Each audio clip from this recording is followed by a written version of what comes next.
শেখ হাসিনা সরকারকে জঙ্গি হামলার মাধ্যমে পতন করানোর পর থেকেই বাংলাদেশ ও পাকিস্তানের সঙ্গে দহরম মহরম শুরু করে নব্য জঙ্গি গডফাদার ইউনূস। কখনো বাংলাদেশ সেনারা পাকিস্তান গিয়ে দিন কাটাচ্ছেন, আবার কখনো জঙ্গি পাক গুপ্তচর আইএসআই প্রকাশ্যে তাদের কর্মকর্তা পাঠাচ্ছেন ঢাকায়।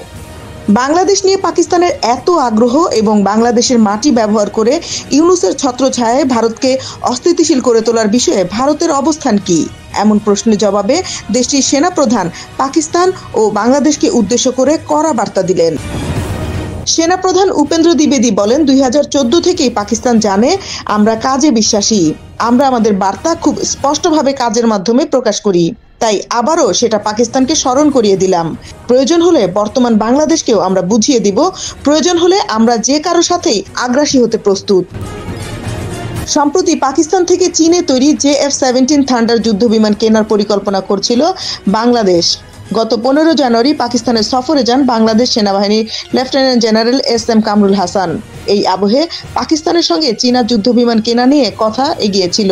পৃথিবীর এত রাষ্ট্র থাকতে একটি মিসকিন ও জঙ্গি রাষ্ট্র পাকিস্তানের সাথে এমন লেনদেনের উদ্দেশ্য যে ভারতকে অস্থিতিশীল করা, সেটা ছিল পরিষ্কার।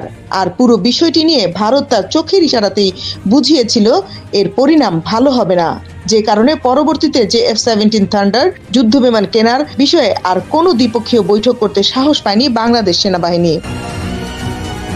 অন্যদিকে সীমান্তের চিকেন স্নেক এলাকার কাছে বাংলাদেশের বেশ কিছু অঞ্চলে পা পড়েছে পাকিস্তানের সেনাকর্তা ও সে দেশের গুপ্তচর ISI এর। আর বিষয়টি ভারতের সেনাবাহিনী জানে এবং তার যথাযথ উত্তর দেওয়ার জন্য সেনাবাহিনী প্রস্তুত বলেও জানান সেনাপ্রধান দ্বিবেদী। আন্তর্জাতিক নিরাপত্তা বিশ্লেষকরা বলছেন, ভারতের সেনাপ্রধানের এমন বক্তব্যে পুরোপুরি পরিষ্কার ইউনূস যথেষ্ট চটিয়েছে বিশ্বের চতুর্থ শক্তিধর সেনাশক্তির রাষ্ট্র ভারতকে।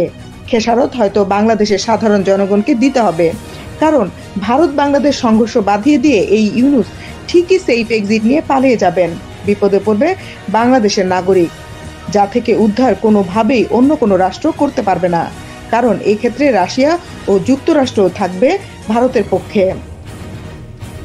Desk report, bibangla.net।